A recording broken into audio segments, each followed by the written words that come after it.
if you already believe that I am you and you are me, that is not an issue.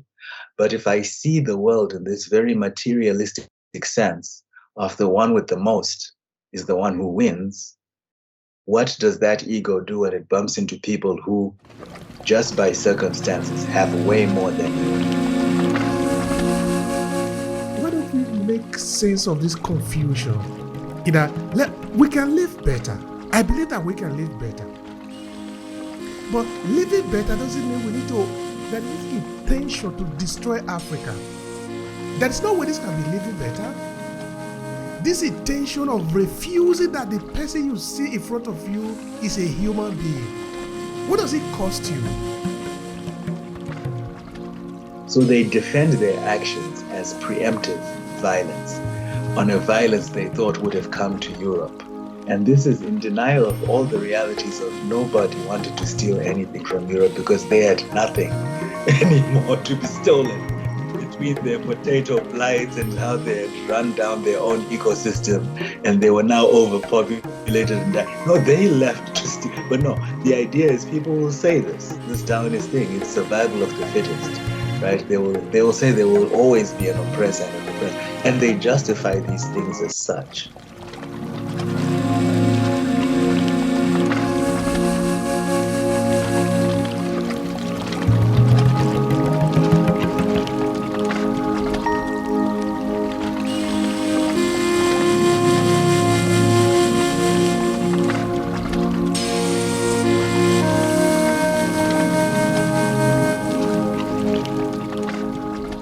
My name is Tawanda Chabikwa, and I'm here in El Paso, Texas, right now.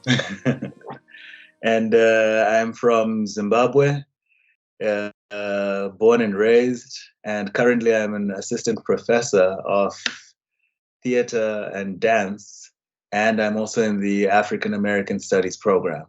So dance and African diasporic studies are my things. That is lovely, because that is actually at the centerpiece of what we do here. We are actually concentrated on the African diaspora, and so of course we talk about everything, history and storytelling here, because we believe that our story is important. That we should be the one telling our story, representing ourselves, showing our senses and sensibility.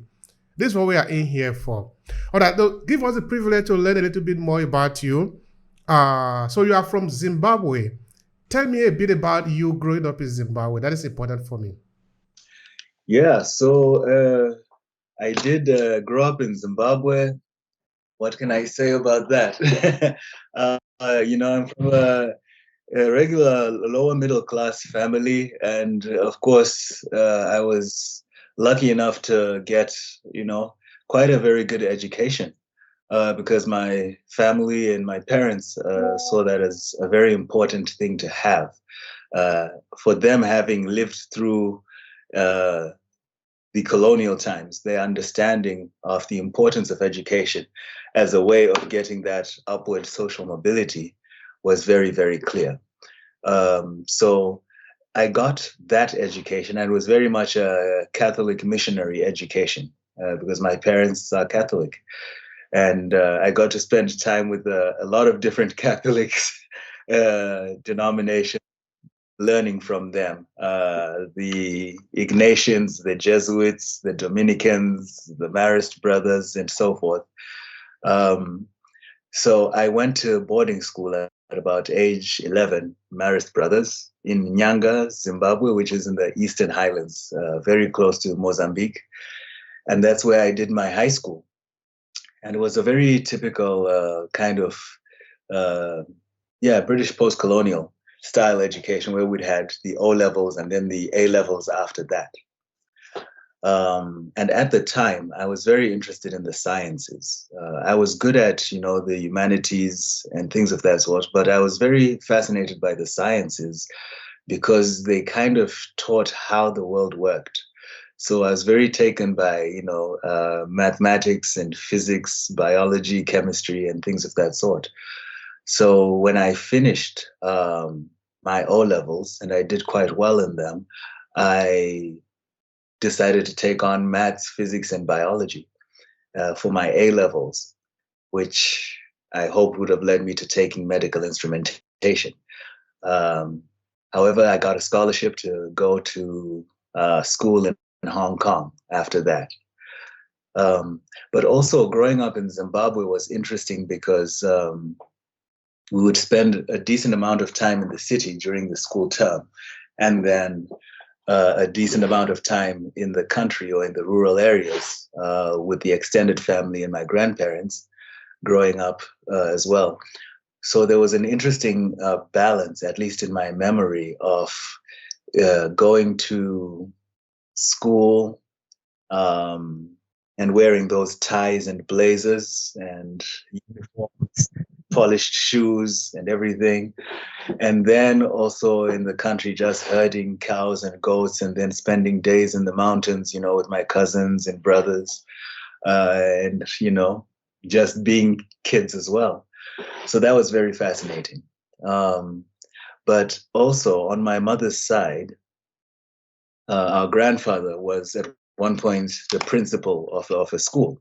So unlike most other men in the village at his time, he did the strange thing of sending his daughters to school as well, which was fascinating for other people at the time, but turned out to be a wonderful thing. So that idea of an education being important has kind of continued in my family for quite a while. And that is really lovely. And like you said, that time it might have been seen as unusual, but it turned out to be very good today. Very much so. Very much so. Yeah. Mm-hmm. So how was your early time in the United States? Because, okay, you went to school in Hong Kong, but now you are in the US as an assistant professor. Tell me a bit about your sojourn in the US before you came to where you are today. So it was fascinating. I got this scholarship to go to the United World College in Hong Kong. And United World Colleges are very interesting because their founder was a person who, after World War II, thought the only way to not have this happen again is to get people while they're very young and have them be in school together. So these colleges are all over the world. There's, some in the US, one in the US, there's Hong Kong, there's Canada, India, etc., etc. There's even one in South Africa, or Lesotho rather, I believe. Or maybe it's in Swaziland. Now I forget. But they're wonderful because they're very small schools, 400 or so students, but coming from 72 countries. And your age is 16 to 19, more or less, while you're there. And the whole idea is this social and political awareness. So it was a fantastic situation because I got to see students from, Serbia and Bosnia become best friends, students even from Israel and Palestine working together. We got to see students from Holland wondering why the South African students knew some Dutch, because they were different histories. But as kids, we were able to work all this stuff out and really dig into it. At that age where your mind is still pliable, your mind is still changeable, and you're willing to learn and understand new things. So it was a very beautiful experience.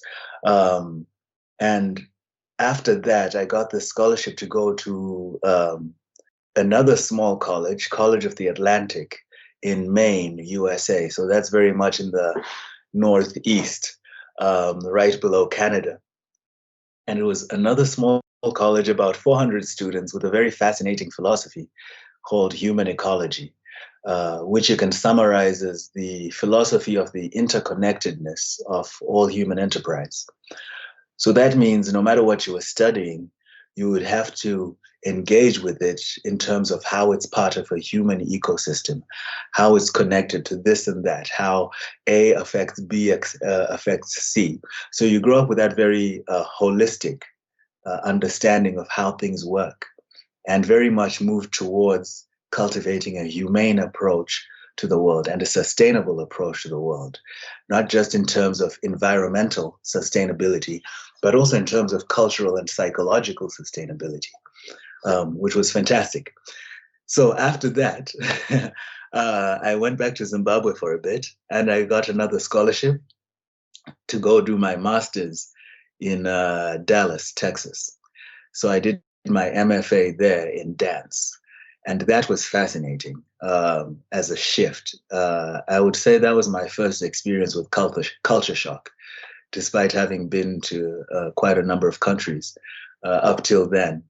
But in that context, I learned a lot sort of about how the world perceives me, in terms of how America perceives me, and in terms of how or what the world expects of me. And by the world in this sense, I mean more America as a culture in general. I got deeper into understanding sort of what certain cultural factors, historical factors dictated certain things. And we'll get into that later as well. And then from there, I went back to Zimbabwe again for a bit.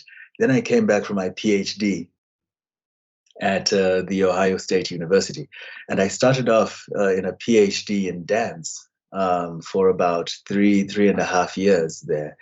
And then I moved over to a PhD in African and African American studies. I shifted over there, partly because I felt my research was facilitated there, and partly because I was nudging out of the dance department at the time as well. But it turned out that what I needed was much more available in the Africana Studies department at that time. So that's how I ended up with a PhD in African and African American Studies, still focused on arts, culture, and politics, primarily dance. So that was my journey in the US. Oh, after that, I started teaching at University of California, Merced, in the Central Valley of California. And then I got the job at University of Texas, El Paso about 4 years ago. So that's how I ended up here. So quite a journey. Absolutely, absolutely. You see, it is lovely to do a story. It is lovely to listen to people tell their story, because now you have recounted an experience that lasts several years in just a few minutes. You have opened up a world for a lot of people. This is really powerful. This is what I think storytelling helps us to do, because many of those things that you made mention of, there are a lot of people that have never heard of that before. And I'm not joking. That is really the truth. They have never heard of such words before. So now you are telling story, you are helping them to connect. And for people of African descent in a particular sense, when we tell our story, we are sort of healing something inside of them. And this is what I mean. Many of them know Africa, but they know Africa only as a concept. They haven't really feel it. They haven't really sense it. They don't even know how to connect the dots in the African world. So when we talk now in Africa, you talk of Zimbabwe, you connect dot in Zimbabwe. Now, it makes more sense to them, because you are talking of Zimbabwe, the land of your birth, not as an abstract term like most people will have it understood. You are talking of it, the people, how you dress, going out, the enjoyment. You see, we are understanding Zimbabwe now through your eyes. This is purely different compared to maybe when an English is talking about Zimbabwe, who is going to be using words like they, like something far away from the person who is reporting it. But we are actually seeing inside of you. It's a different thing altogether.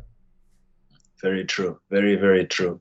And it's important that you mentioned that idea of like dealing directly with that experience that I have as an African who lives there, who's from there, where that land and those histories and those people are very sacred to me. Because there's something I learned, speaking of things I learned about how I was perceived when I left the continent. When I finally became Black, I like to joke and say that I used to be Tawanda on Africa. And when I left, it's like, oh, I guess I'm Black now. But there's something I realized where being seen as a person was not something you can take for granted. Being seen as a human being, you can be seen as a Black person, but that's not necessarily a person because of history.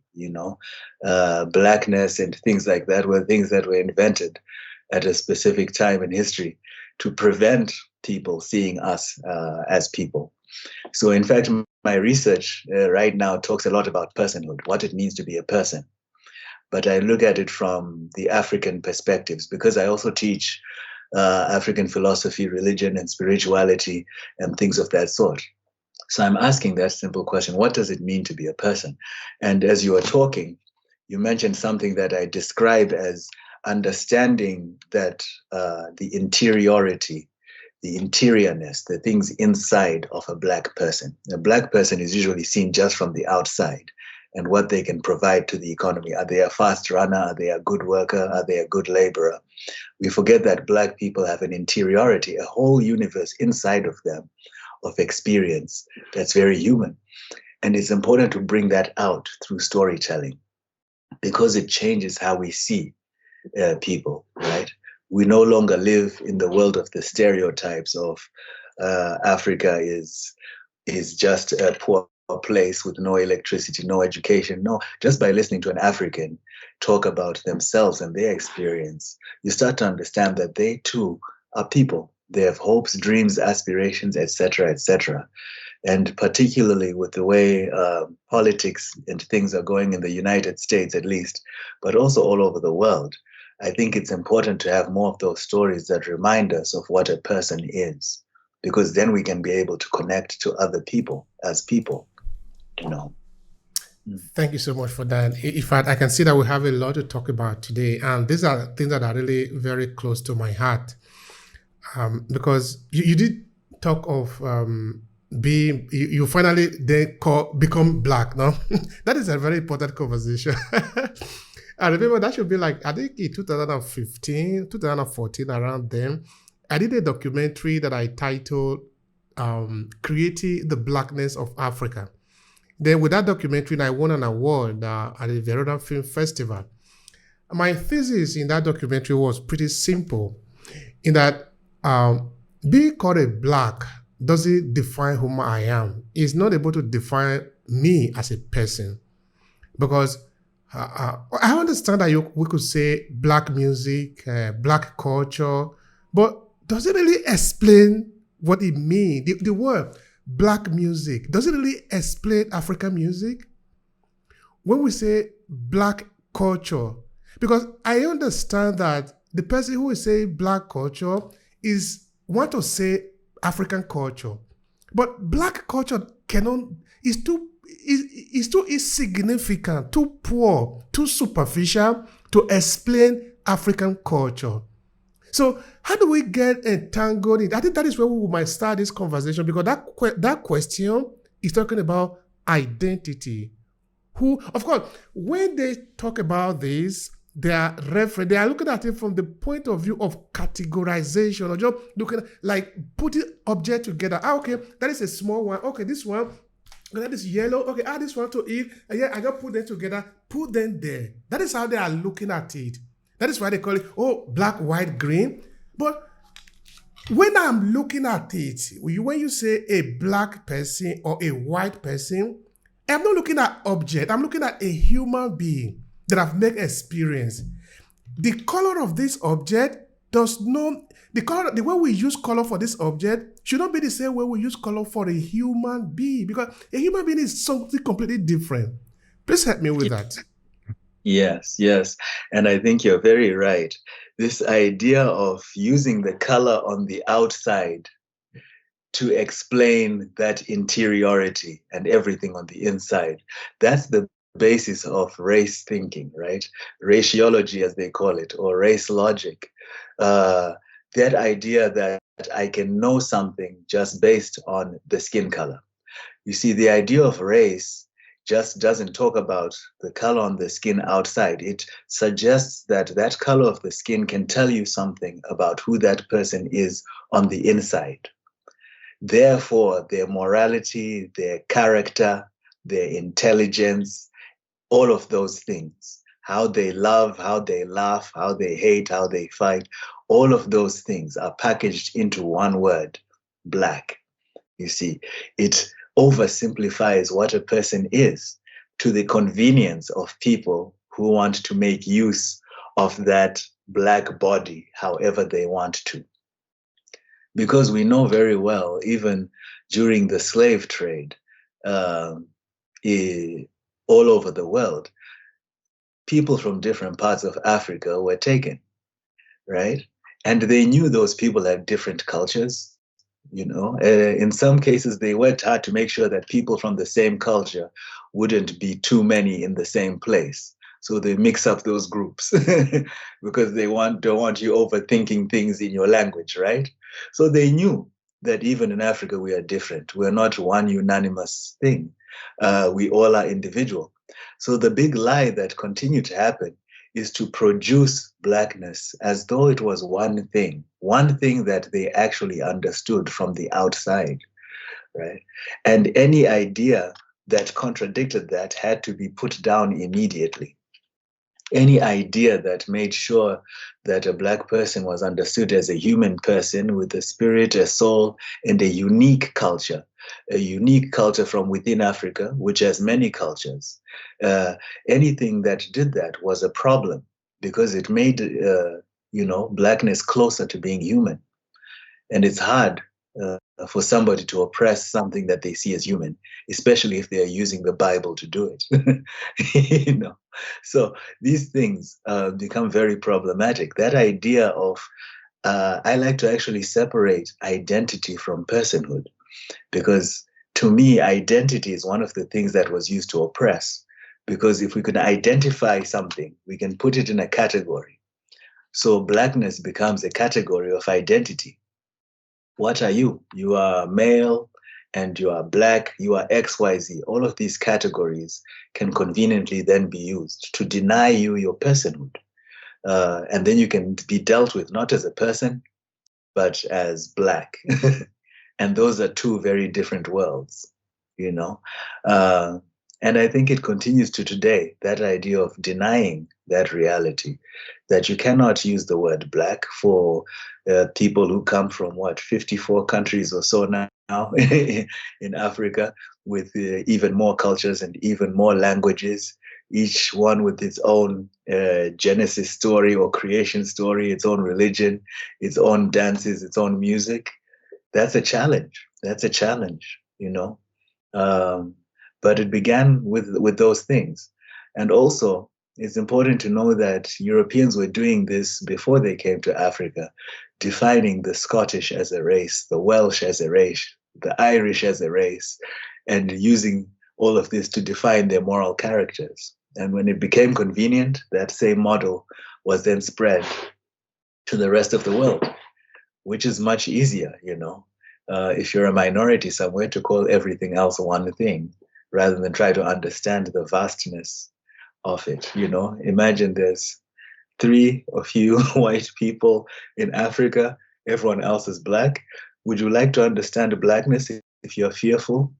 No, you might just call them black to make it easy to understand them and to do what you want to do, than to relate to them as such, But the world does that today continually in many different ways, even using nation state to identify people, right? These people are Americans, those are Italians, those are Nigerians, we love to simplify as humans. Anything that gives us an excuse not to understand what a person is. I think historically we've started to be conditioned more and more towards that. I don't know. What do you think? But are we really of course, when we do that, when we do the oversimplification, we deny ourselves the opportunity to know the other person. Because in me now, I don't know. And the more I don't know him or her, the more I am fearful of him or her. And the more I'm fearful of him or her, the more I am not having the intention of knowing him or her, because now I am identifying. Because when I don't know you, I'm not prompted with the curiosity to come and find out, because I live in the pretense that I already know, but I don't know. And the more I reinforce this idea that, okay, I don't have to interact because I know what is the content of this bus, but I don't know because I don't want to find out. The more I don't want to find out, the more I don't know, and the more I don't know, the more I don't want to find out. Does it have a way of affecting the way we rapport as human beings? In the sense that those who have studied this dangerous philosophy, this idea, because they are not real in nature, they are not real thing in nature. Because, like you were saying, before the Europeans started to interact with the African people, okay, let's look at the first European that started to interact with the African. I don't really know if we can actually say the first, because Africa is a land that extends to Europe. It's only separated by the Mediterranean Sea. But it's not the whole of it, because if you go to the land in Egypt, no, you pass to the Arabic land, which is the Middle East, which is actually an extension of Africa. You can basically walk into Europe. I don't know for how long the Strait of Gibraltar was actually a street. I don't know if you could pass it at one time. But in any case, what I'm trying to say is that when we look at even speaking culturally, what the Europeans want to claim as their own is not even their own. For example, the Mediterranean. Mediterranean is not a European culture. Mediterranean is a Mediterranean culture. Mediterranean, what is it by geography? It's an expanse of land that connect Africa to Europe. So you cannot simply say because part of the Mediterranean touches you, therefore you are the owner of it. No, but what of the part that touches Africa? By that I mean, this rapport have been going on for very many years. So that when you now, maybe I don't know, wherever you might find yourself, in Italy, in Germany, in France, you are telling me that you are seeing Africa for the first time, you are lying. Because before the Roman Empire was formed, the Europeans have been interacting with the African people. You see, the Greek came to Africa not as masters, they came as students. They wanted to learn. So they went to study there, which means, okay, you are studying you went to study in the United States. You moved from Zimbabwe to study in the United States because, of course, United States is more advanced compared to Zimbabwe, which is true. No, how many Americans are coming to study in Zimbabwe? I don't know if there are even any. I don't know of many Americans that are coming to study in Nigeria. That explains that all of us are moving towards the most advanced. That is why in the time, the most advanced was Africa. So the Europeans were coming to study in Africa. What I'm trying to say with this is that we are not seeing ourselves for the first time. We have known ourselves before. But why is it now that we are recategorizing ourselves as black or white? Are we having difficulty of knowing who we are? Because we are not seeing ourselves for the first time. I'm trying to make sure that message go home. You know, I like the way you put that. This idea, I think we need to appreciate that this idea of race, it achieved something for certain interested parties who had very specific agendas. However, it also appealed to the part of the human psyche that is ego, that wants to see itself as separate from something else, that wants to see itself as eternal in its own right. And I think there are many other processes that made that appealing. Another process that may have made it appealing for certain people is the idea of scarcity or lack. Those who did not have, when they are confronted with abundance and they're still living in a mindset of there's not enough, it becomes more important to hold to your idea of there's not enough, if that is your main identifier, to almost be offended by those who are abundant. Now, the problem with this idea, even in discussing it using language, is language tends to, at least English tends to make us think in linear fashions, right? Which support this differentiation. When we start to believe that you are not me and I am not you, that's where the problem begins. Then we start to approach each other with fear and things of that sort. Whereas we know with the basic philosophy of Ubuntu, I am a person because of other persons. Yes. That means our relationship is our reality. Therefore, this relationship we have as people, no matter how far back in history it goes, should never be a threat. So why would people make effort to hide, say, the fact that certain original things concerning civilization were founded in Africa, you know? And that explains why you may have had certain Greco-Roman philosophers going to learn things in Africa. Why should people be offended or afraid of the fact that certain African explorers, and we have the archaeological findings, may have made it to America and other parts of the world before Europe and the Portuguese? Why is that a threat as opposed to a simple fact, right? Why should it be a threat that, yes, Africa is abundant? It's just a geographical location. We have the amazing soil for things. We have the amazing minerals and rocks and stuff. Why is that a threat? If you already believe that I am you and you are me, that is not an issue. But if I see the world in this very materialistic sense of the one with the most is the one who wins, what does that ego do when it bumps into people who, just by circumstances, have way more than you, right? Now we start doing crazy things, which they did. Like they rewrote the atlas, the actual map, so that Africa looks smaller. What psychosis is that? Like, what madness is that? Indeed. Then they go on to make all these lies about lack of civilization, religion, and so forth. For what? For why? And this continues, making up all these excuses to steal from Africa. Yes, to keep oppressing the Congo and things like that, right? To even go the extra mile to make certain people's Holocaust seem more important than the Holocausts in Africa. Why? It's what insecurity, what pathological insecurity does some person need, right, in order to manifest those things? They have to be living in a very different world. And in that world, it's very necessary for Africa and Blackness to be the villain or the cause of the problems, right? We know, I giggled once when I learned in the US when Marcus Garvey had built that Black Star cruise ship that was going to be taking people from the US to Ghana and so forth. And that ship didn't even make it out of the harbor, right? Because it broke down. Apparently he had been scammed and so forth.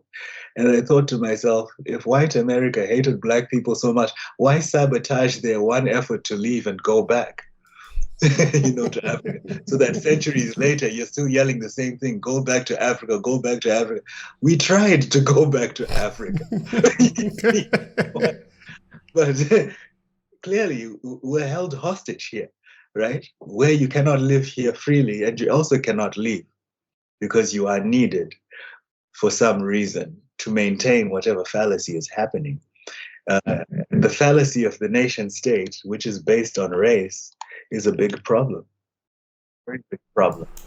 I think people are not ready to talk. And this is happening in Europe. You are there in the US, I'm here in Europe. Now, in Europe, there is a politics of immigration that many European politicians are not ready to open up to their people, which is the idea that the immigrant is a villain. The immigrant is a criminal. The immigrant is a rapist. The immigrant is a devil. But there is one thing they haven't told their population, that their economy, their system need this immigrant. They haven't said it, but this is the truth. This is why there is this systemic organization to make sure that the immigrant comes here. But you see, I think there is an error in the European idea of life. This idea that I must take what belongs to you and I will look for a way to justify it. But what if we could rethink that and say, okay, what you have, I need it.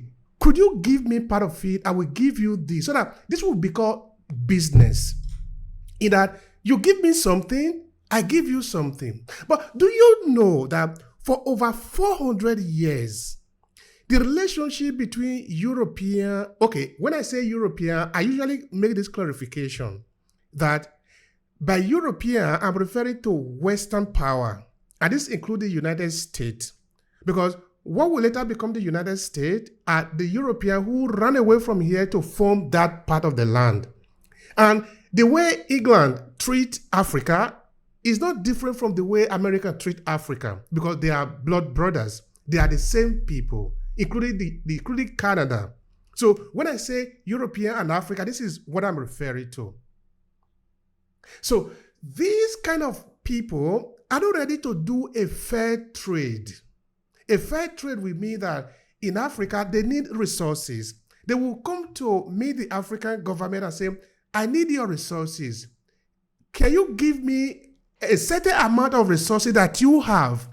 I will give you a certain amount of resources that I have. This will be a fair trade. This is how humanity have always been functioning. Because nobody have always have it all, but we have always been trading.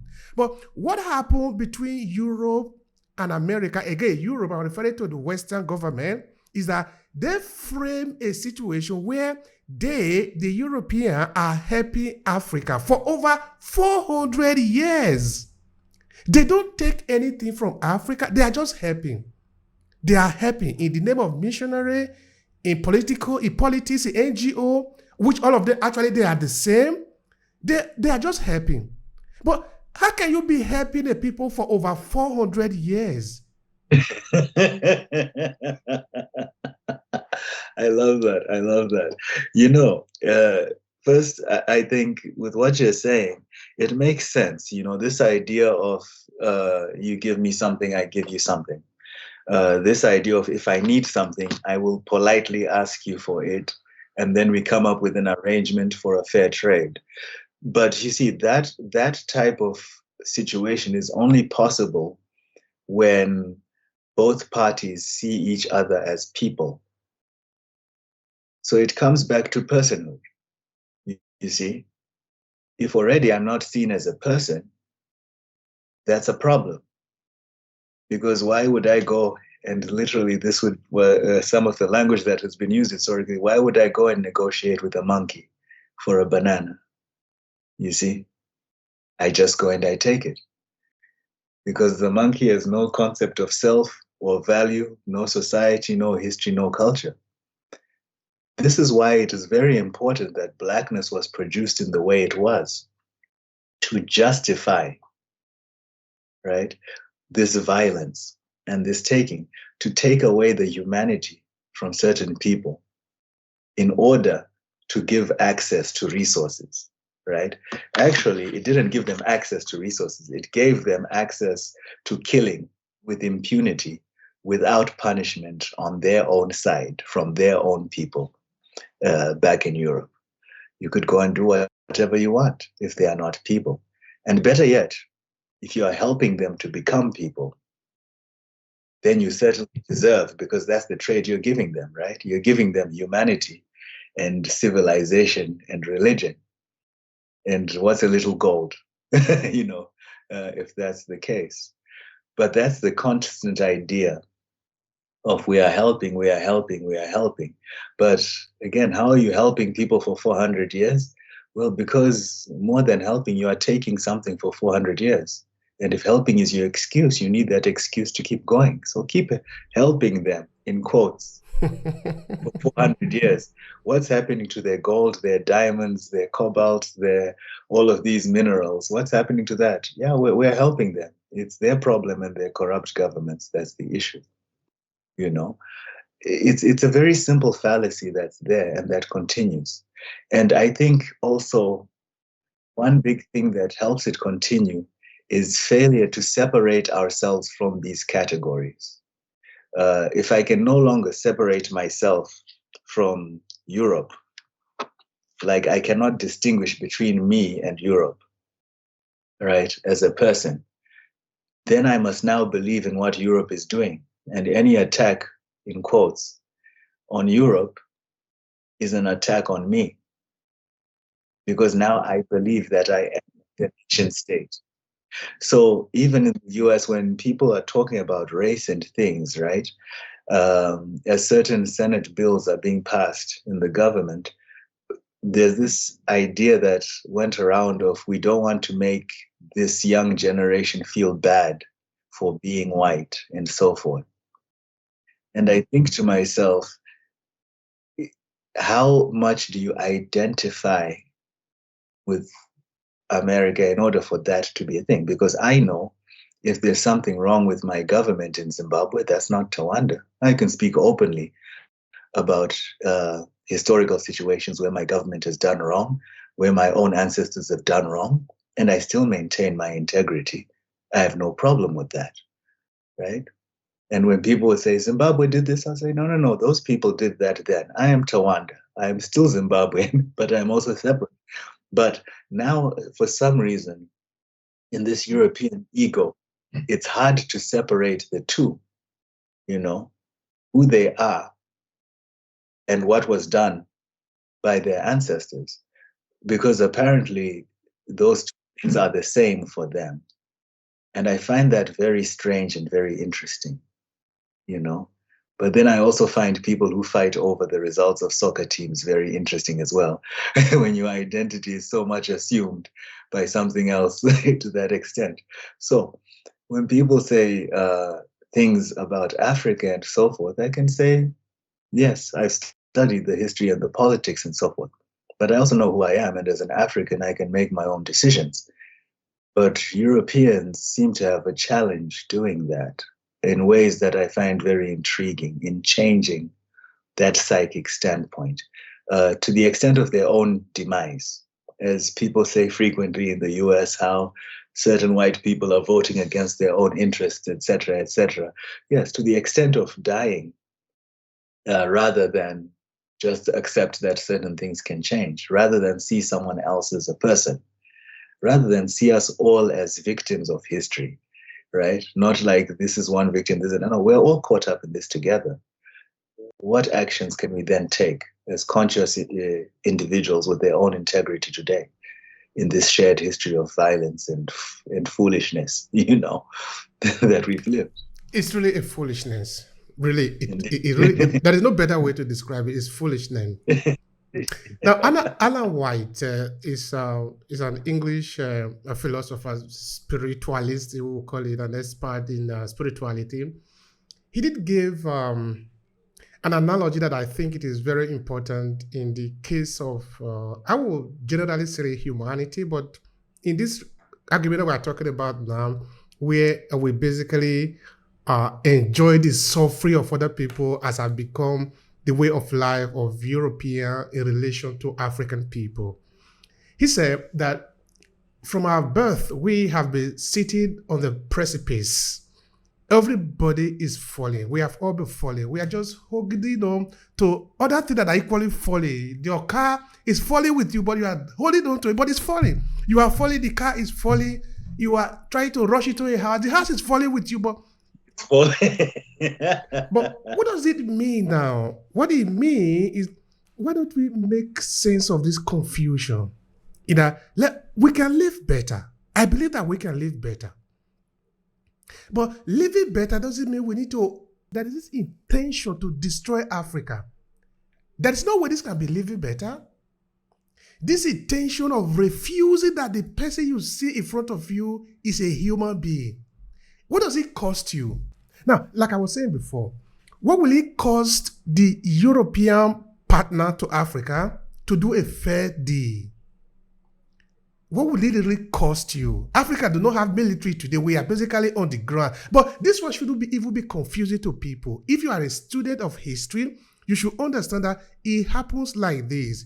If I conquer you, I did. The most recent one, a couple of centuries ago, a couple of years ago, at the end of First World War, Germany was accused of being the aggressor. Let's call it like that. And in the verdict of Versailles, they were said to be that they would pay reparation for the war. Therefore, their military was destroyed. If at that time another country have attacked Germany, of course they will be able to conquer them because their military have been destroyed. If you destroy my army, my military, all my defense, of course you can enter my land anyhow. But that doesn't mean that I've never been a man before. It means at this point in history, I've been rendered defenseless. Because I want to help somebody reflect again. When the first Europeans were entering Africa, Africa was not defenseless. At that time, it wasn't on the side of the European to know what is Africa. Africa define who they are. You see, just recently, in the 12th century, the Malian Empire, bigger than the whole of Western Europe put together. I don't know, are they not people? Are they not country? Are they not speaking? Are they not doing economy? Are they not buying? Are they not selling? Are they not writing? Are they not reading? But how come Europeans didn't know this? There is no history in Africa. I'm talking of 12th century ago. Okay, now let's talk about another thing. Let's pretend that it didn't come to their information. Let's talk about democracy. The father of democracy are called the Greek. But do you know that in the Bible, there is what is known as 10 commandments, no? These are the law given by God, okay? This God that gave these 10 commandments didn't know that these 10 commandments that he was giving to Moses in Mount Sinai, already there is a copy already existing in Egypt, known as the 42 negative confession. Okay, these people are so ignorant, they don't have any law, they don't have any rules. But why did some Europeans realize that we are talking of law? People have law here. All this didn't come into their consciousness. There are no rules here. We are just in confusion. At that time, we didn't need anybody to tell me that I shouldn't kill because it's written in the law. We didn't need the law of Moses because the law was already there. Why did they refuse? What will it cause people to simply realize that it is like this? What would it cost them? Like we say, I think sometimes the challenge we face or that the world faces is trying to make sense of whiteness and the mind of whiteness. Would it be enough to just accept that this is actually what they believed? That the depth of deviousness and deceit, the roots of that were so deep within them, for whatever reasons of desperation, that blatant denial of reality was their solution. And we can begin from there without trying to overcomplicate it. How do you deal with humans that blatantly refuse reality? That's something to ask. I teach, again, African philosophy, Black radical thought, histories of liberation struggles, and things like that. And over many years, I've had certain students just look me straight in the eye and say, no, that's not possible. That's not true. There's an underlying Darwinism, social Darwinism in the way they think, which is the survival of the fittest thing that gets to be passed down generation to generation. If I ask the question to students, is not a military preemptive strike one of the strangest things you've ever heard? we're going to kill them first before they kill us. And they say, yeah, it's strange, but if there's overwhelming evidence of it, yes, it should be okay. I say, yes, that's possible. But is it true, just at the purely philosophical level, that we don't know if they're going to kill us? We are choosing to preemptively do something to them. Can we just accept that? Yes, they might. And based on evidence, even if we intercept a phone call saying they'll bomb us next week, can we say realistically that we don't know if they will? We're working with probability. Yes? That's sheer probability. No, people would not accept that, right? But this is the thing. Consistently, I've heard students defend the violence that the West did by saying it is human nature, you see. So suddenly, everyone is human when it's to defend violence. They say it is human nature because if they did not do it to the people they did it to, those people would have done it to them. It's human nature. And then they go on to list and cite all the wars that have happened in the world and the fact that there were wars on those continents. And they say it is human nature. So they defend their actions as preemptive violence on a violence they thought would have come to Europe, you see. And this is in denial of all the realities of nobody wanted to steal anything from Europe because they had nothing anymore to be stolen between their potato blights and how they had run down their own ecosystem and they were now overpopulated and died. No, they left to steal. But no, the idea is people will say this Darwinist thing, it's survival of the fittest, right? They will say there will always be an oppressor and an oppressed, and they justify these things as such, you see. So suddenly, in that context, everyone is human. Now Africans are human, right? When we're justifying Western violence, indeed. Only at that point. Exactly. So these inconsistencies are there as well, right? And then when they say, well, what about all of this evidence of human kindness throughout history and humans working together, which is actually why civilizations happen and things, because people can work together cohesively and so forth. It's like, oh no, those are only temporary periods, right? Until human nature kicks in again. So when somebody deeply and truly believes, right, that this violence, this thieving, this raping, this killing, this stealing is actually human nature, they do not believe in the possibility of goodness and kindness. What conversation can you have with them? Yes? In America, yeah, please go on. In America, I've come across very many conversations where people have said, I'll break this up into specific conversations where people express this great fear that the world is coming to get things from them, right? To steal their things. Like, what would happen if America just demilitarized, moved all their military things away from wherever they are all over the world and came back home? And there's this great fear that the world will come to steal from them and to do things to them and so forth. There are people who say, what would you do if something went wrong? I had a conversation with a friend, this was in Ohio, and I said, what would happen if there was a power cut, if the lights went out, if there was a blackout? What would you do? And their thought was, well, I'll take my gun and I'll stand on my porch and protect my land. And I laughed at them so hard because I said, well, in Zimbabwe, we have so many power cuts. Nobody pulls out a gun when there's a power cut to go stand on the porch. And they protect from who, from what? Don't you know your neighbors? Don't you, from people who are going to come and steal steal your what? But there's this big idea, right? From the ones who are descendants of those who have stolen and killed and so, this big idea that people are out to steal their things which are not their things, by the way, things that were historically stolen by their ancestors. But do you see what mind you're working with there?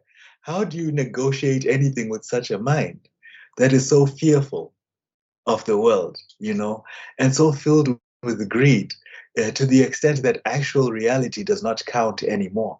The violence they have done does not matter because they are defending themselves from the violence that you intend to do to them, not even the violence you've done, that you intend to do to them, right? What negotiations are there in that situation? I think sometime, of course, now I'm moving to a question a little bit away from here. I'm going to ask you a question related to personhood. But I just want to say that I think sometime it is when a violator have violated a victim for such a time, he believed that this victim is going to retaliate. And even though the victim haven't said, I want to retaliate, he has calculated all different things that the victim is going to do if he eventually break free from the violence. So they have imagined all sorts of evil that can happen to them because of, now they are doing it with me that they even know what they have done.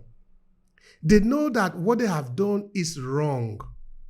Therefore, there is going to be a punishment on the part of who they have done, who they have did this to. Therefore, they need to do everything to make sure that it doesn't happen. But for how long are you going to remain in this circle that it's You sort of become a prisoner yourself. that is what I You want to become a say. prisoner of your own violence. That's the thing, you see. Yeah. The oppressed is now imprisoned in that cycle. They can no longer be free because they are afraid of the ones they oppressed. So now they are living in that prison of fear of what the oppressed might do to them. And also, let's remember how imagined this is. Because if you imagine or understand, let's say, and don't get me wrong, I'm not saying everyone will be peaceful and people will not ask for reparations of some sort. But this idea, right, of if I've been oppressed for 400 or 500 years by somebody who's now in their own prison of life because oppressing someone is a full-time job. We forget this, right? You can't really sleep well. So You true. can't take a break. It's a full-time. Now they've put themselves in that prison. You think that now when I am free, you think I'm going to turn around and try to spend 400 years imprisoning myself, chaining myself to you by oppressing you again, right? Especially when I come from a place that's so abundant. Right? No, it's so true. I'll go back to my Africa and enjoy my resources, of which there are plenty still, despite what they have done. And I will build my own life. I will not spend, the next 400 years making sure you are miserable. That mistake of suddenly they see us as them, right? So that back and forth of where we're not human and then we're human and then we're not, they imagine their own actions and project them onto us and say, no, I have no time to spend oppressing you. I don't want a full-time job of causing more anger in you. I will go and live my life. Right? I want to tell you something. In my place, there is an adage, even because it's not going to go on like this forever, because we are toiling with nature, and nature have a way of rebalancing itself. In my place, it's south of Nigeria. It is said that when a rock is too strong, that no other force can come to break it, the rock will break itself. That is the law of nature. So if you think you are too big, that you can do everything in this world, nothing can touch you, don't worry. Your destruction is going to come from within you. Because nature must rebalance itself one way or the other. That is fantastic. I love that saying because it is very true. It's very true. Very, very true. Very, very true. Wow. I think my friends who are geologists will love that saying because it's very true. Even mountains crumble by themselves. Yeah, they don't need somebody. Break by themselves just by being there day and night with the small expansion contraction. They will go. And it's true. And I think also when people consider mental health as a thing, right?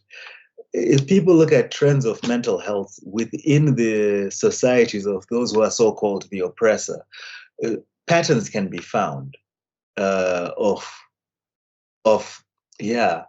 how people fall into a rather steep steep decline of poorer and poorer mental health, you know. So if we look at situations like apartheid South Africa, studies have been done about the mental health of white South Africans during the time of apartheid, right? When everything was quote unquote okay, when they had separated everyone from everyone. But that stress of being an oppressor and being the violent one and the inflictor of violence has its own results on them. Their rates of suicide and mental health were going higher, poor mental health were going higher. Their own rates of domestic violence and sexual violence among themselves were going higher and so forth. And it's similar. Like in the United States, if you look at despite the oppression of people of color, the opioid crises, the mental health crises, and so forth that continue to build. And unfortunately, rather than dealing with these illnesses, people have now been conditioned to point at someone else, to point at someone of another color, right? Or another socioeconomic class and say they are the problem.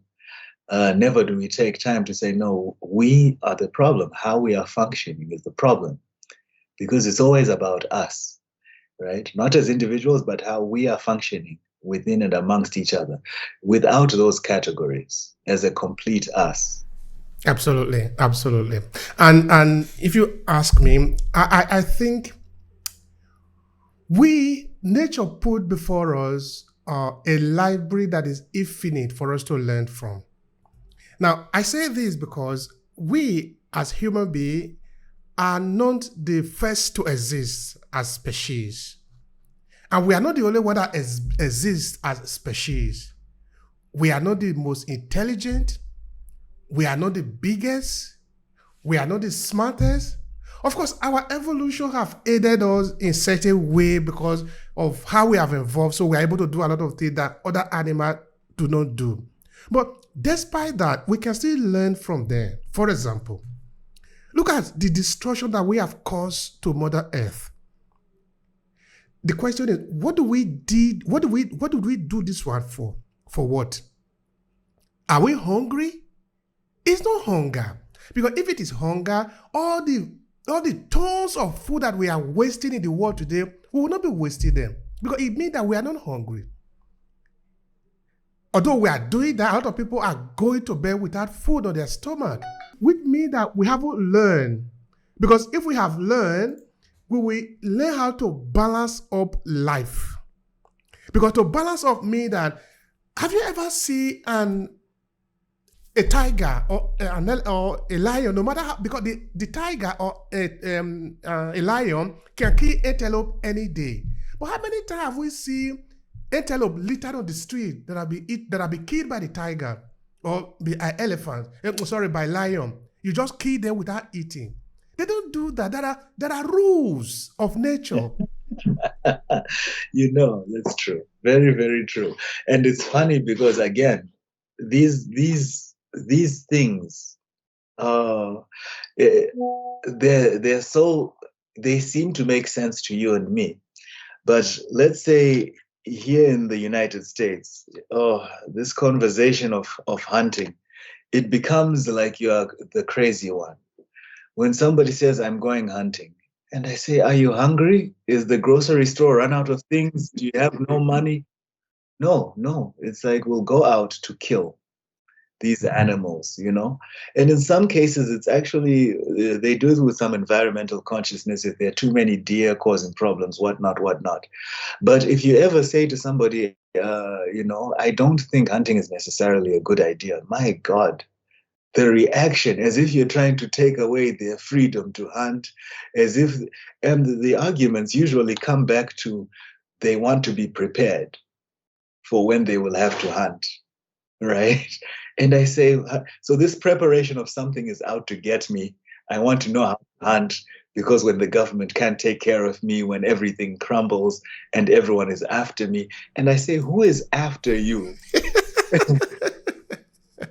So you now go and hunt and kill for fun to justify just in case, preemptively again. So I'm preemptively killing deer in case there comes a time when I have to kill them.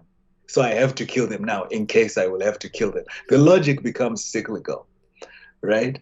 But again, that relationship to what is abundance, what's there, what isn't there, when we're no longer working in reality.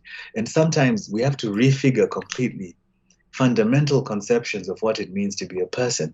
And a lot of people aren't willing to do this because if people are holding so tight to their ideas of what they think reality is, it's hard to change those. And again, if your main idea of what it means to be human is about survival of the fittest, then your economics becomes about survival of the fittest. Your religion becomes about survival of the fittest, right? Who's going to heaven? Who's going to hell? Right? Your family life becomes about survival of the fittest, right? Who's the alpha? Who's in charge? Who's running things in the home? Your friendships become about the survival of the fittest.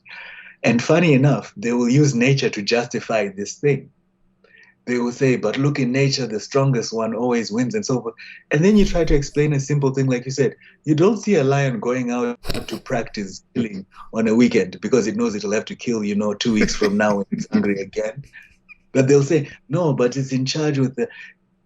So even the basic, what you're giving is an example of basic indigenous wisdom of any culture that's still close or had a close understanding of nature, right?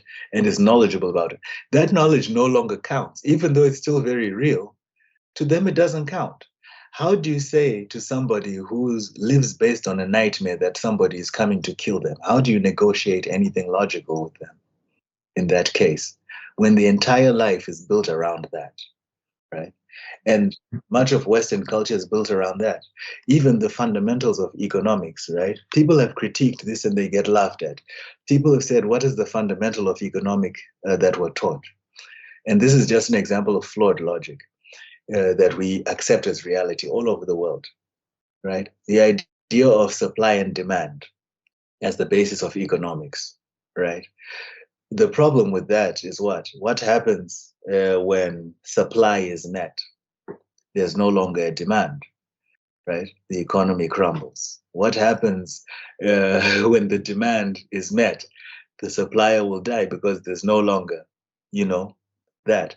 So we can see the functioning of contemporary economics based on that flawed foundation of economics, because now people have to generate demand when there is no demand in order to keep the supply going.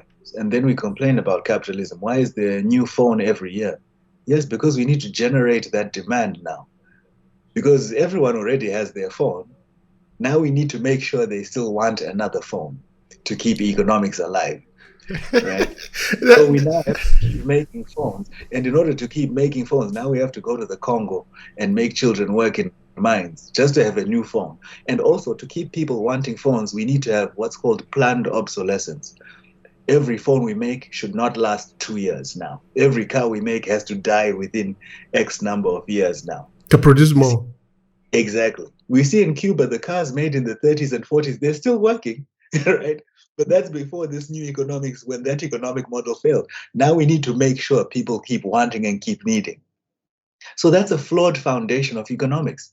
It's not based on necessity or actual progress, just a paranoid desire to continue to make, a frenzy of maintaining desire and demand and that cycle, right?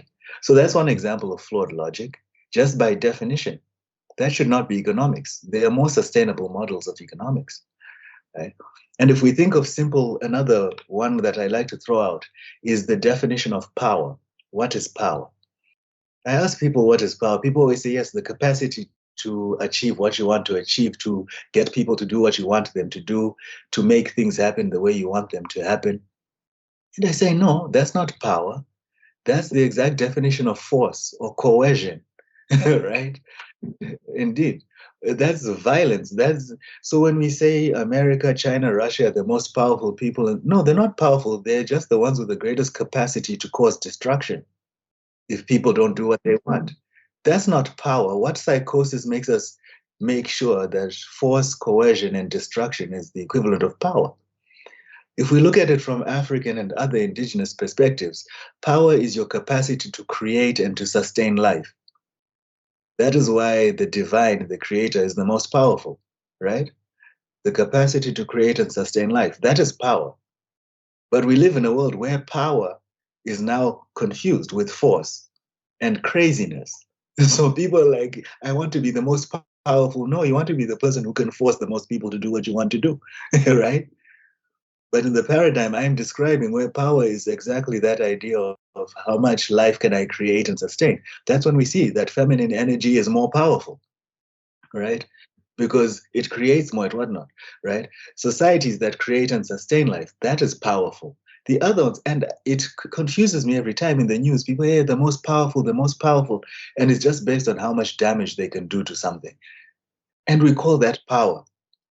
Linguistically, it's so there are many little insanities that are now woven into how we experience the world through this lens of a fearful historical whiteness that just need to be questioned and revisioned. If they are And ready we, to discuss, if they are ready to talk. yes, and you know, at some point, I think we have to appreciate that we cannot do it with them, whoever them is in this situation.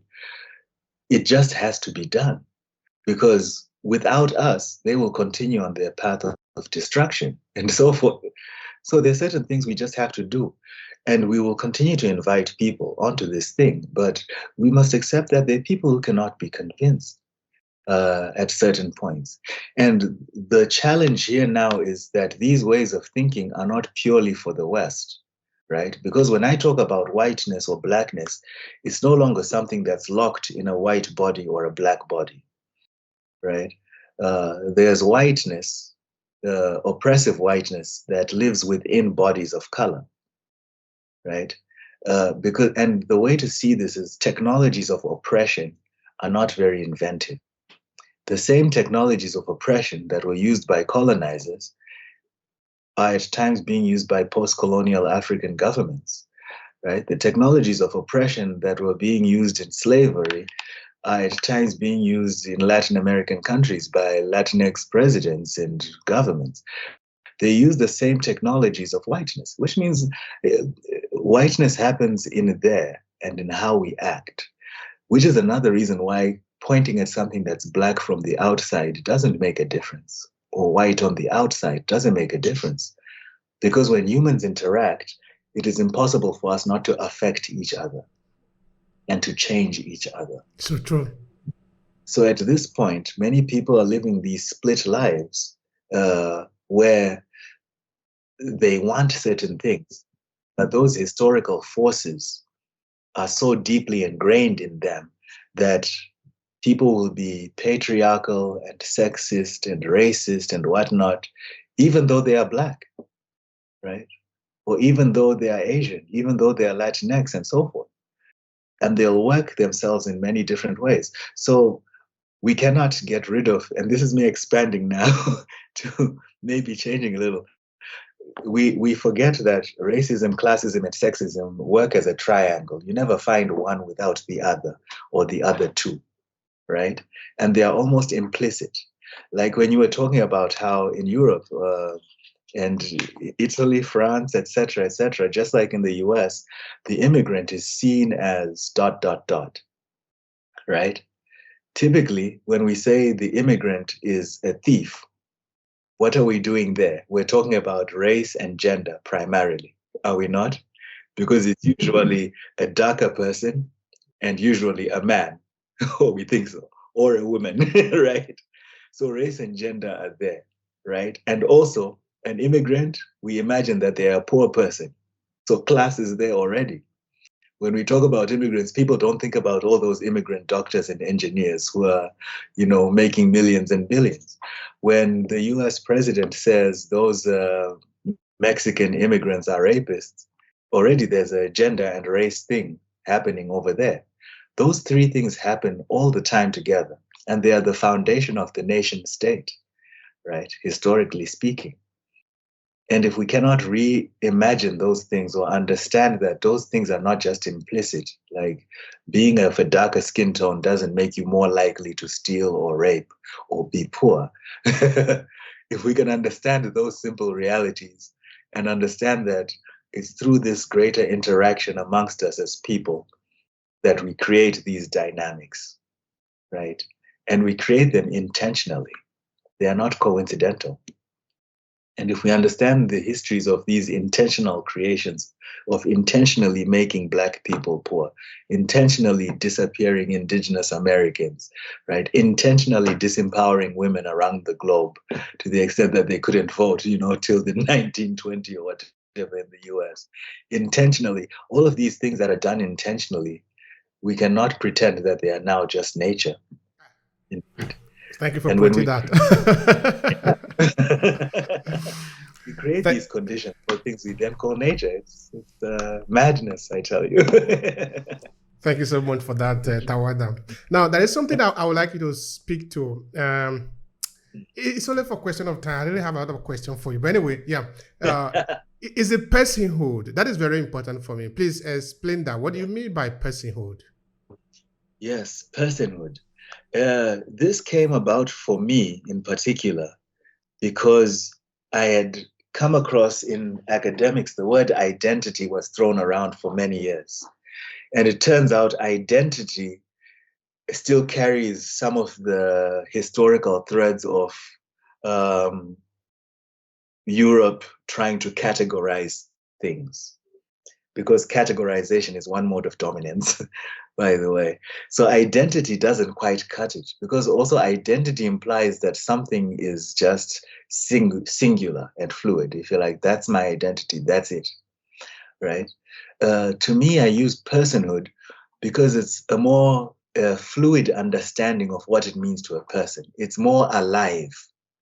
And because also personhood is something that emerges in relationship to other things, whereas identity is something that people assume just is. You see? So if we say like Black, that's an identity, like it just is. And when we say that, then we can start saying these are the characteristics of Blackness. And very many negative things arise from there. So, for instance, when we say Black means, you're poor, more likely to steal, less intelligent, blah, blah, blah, blah, blah, that becomes more easy to make an identity. But personhood, because of the idea of Ubuntu, personhood is something that is created in relationship to each other and to the world. Nobody can just be something. It is people who make people through relationships and through action. I am a person because of other people. That doesn't mean I'm not anything within myself. Yes, I have characteristics, but personhood occurs in relationship to one another.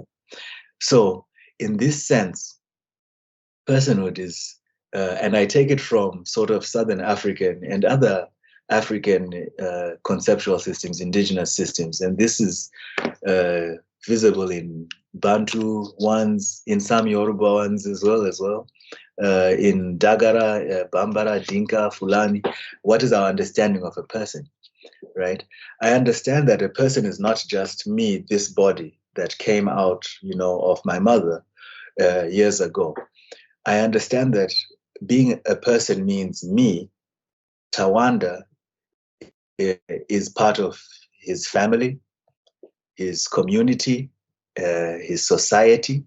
He is part of nature as well. The land he was born, his ancestral being, and he's also part of the ancestors, the spiritual genealogy of those who have passed away, and therefore is connected to all creation. But also, most importantly, Tawanda is connected to the unborn, right? Like within myself, I carry the unborn. And not just as sexual genetic material, but science is coming to this idea as well through epigenetics of how we know that cultures of people, generations who've undergone stresses like slavery or the Holocaust and so forth, that genetics is passed down. So they are more likely or more prone to certain things like depression, bipolarism, blah, blah, blah. So our actual experiences of our ancestors, we carry them within us. So if I think of myself as a person in this expansive way, this way that one philosopher and Black psychologist, Wade Nobles, called the extended self, that means it counters the possibility of individualism and selfishness that the Euro-Western post-Enlightenment capitalist world lives on. because me becomes a very expansive thing made of many relationships, right, to many things, including the unborn and those who have passed. So this also means I am capable of having my own individual interior processes. I'm capable of my own thinking. I'm not just a victim of society immediately and history immediately, because I'm also connected to ancestors, right? And I'm also connected to the unborn, which means I am more capable of participating in my future, because it's not just my immediate material circumstances that constitute my possibilities, right? I am actively always in relationship to so many things at different levels that all of these actions ensure that I stay who I am based on the choices and actions I make, right? So my individuality or me as a person doesn't just stop at my skin. This interaction with you at this point in time is now a part of me, and I am now a part of you. And based on how we relate, you can tell me who Tawanda is based on the quality of our relationship consistently, right? How I treat you and how you treat me. And then what comes out of this interaction, what happens after that. So I'm no longer just an individual agent running from place to place, changing something here, changing something there, changing something there.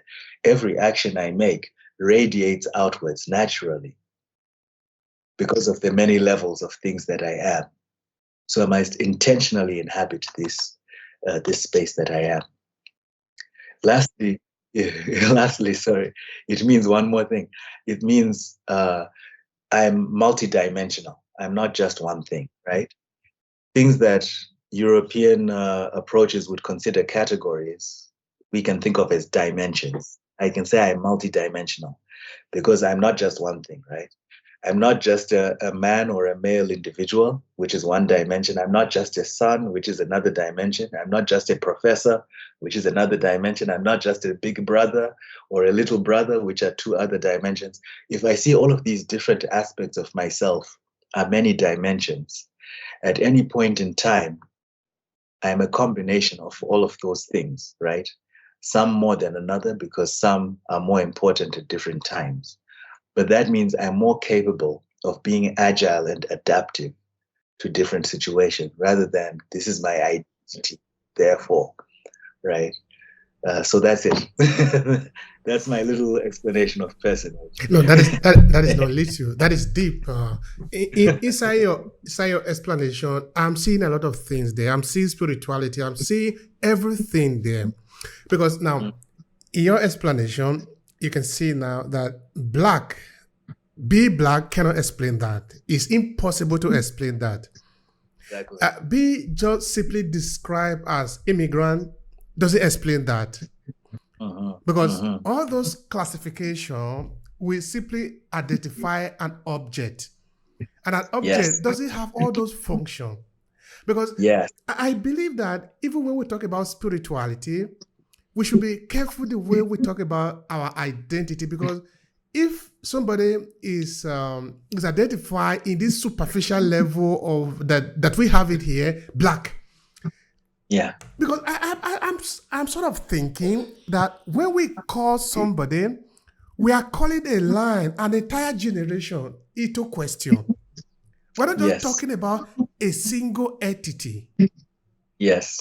We are calling him, his father, his mother, his brother, his sister, from where it's a long line that is going back into several generations.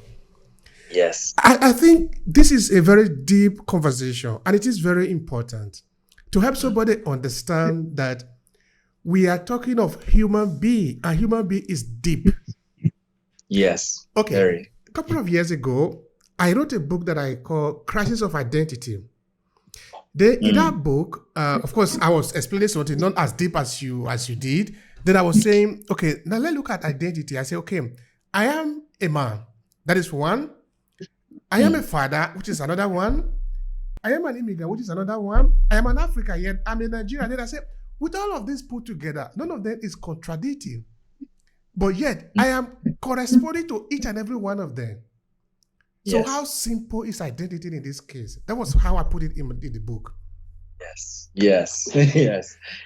So I think we need to deal with the human being. We need to deal with the human being and therefore deal with everything that it represents. Because it is that human being that is able to dance. Okay, when we talk about the epigenetics now, or when we talk about how we come to life, we can see now that we are carrying a luggage that is not only us. It's coming from several thousands of years that we have been existing. We are carrying that copy. I often call it a database that we haven't really have this experience ourselves, but we can access it through maybe our subconscious or whichever way we're able to make this connection. Because it's not only what we have lived that we experience. Okay, maybe we might be entering into the spiritual realm now, spirituality and all that. And I really will invite you that we can talk about it because it is important for me and for us. Yes, very much so. Very true. And that's the beginning of the idea of personhood, at least from this. When I say African, again, I'm meaning this idea is common in a number of African cosmologies that I can name. And also it's not unique to Africa, but we begin with just the understanding that reality is not just material. It is also spiritual. In fact, reality is spiritual first before it's material. All material things are a manifestation of spirit, right?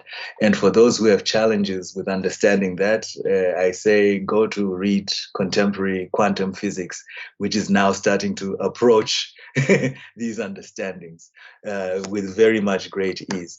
But from a material understanding of it, it's just simple fact. Everything, if we say that everything in the universe, all the matter in the universe exists as is, and there's no matter that is made more, or matter never increases or decreases. That means we are made of the same atoms and parts that have existed since the beginning of time, as a simple understanding.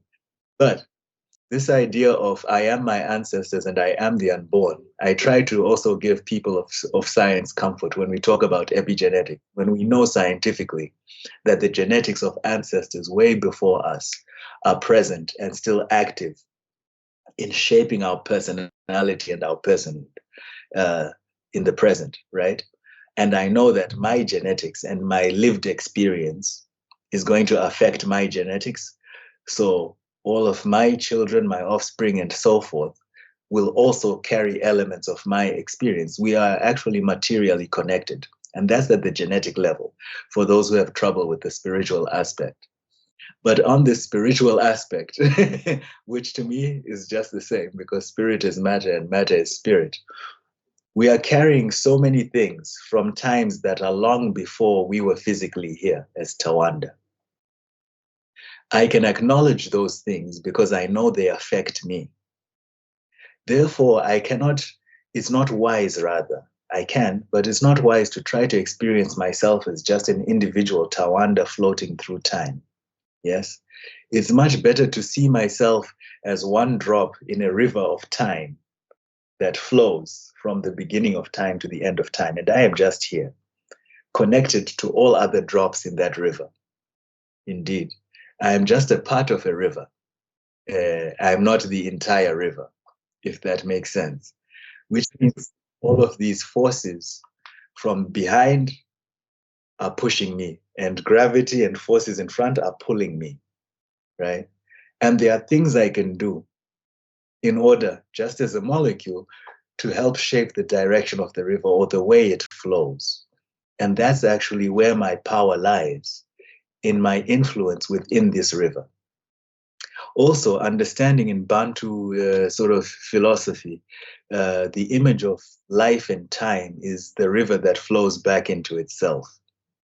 So time is cyclical, once again, which means I'm either going to be part of making the cycle of time better or worse, or keeping it the same as it is. How would you want to end it? What would be your final thought here? My final thought would just be this idea of personhood.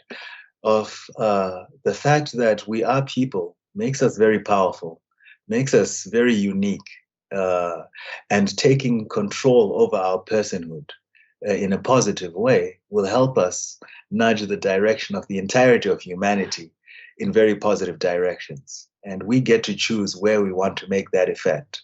And wherever we choose to make that effect is a good beginning, because there are many places to begin a journey to get anywhere. And hopefully we'll get to the same place together. Thank you so much, Tawanda. It has been a pleasure, a super pleasure hearing from you. Thank you so much, brother. I really appreciate it. Thank you very much. Thank you so much. I appreciate it.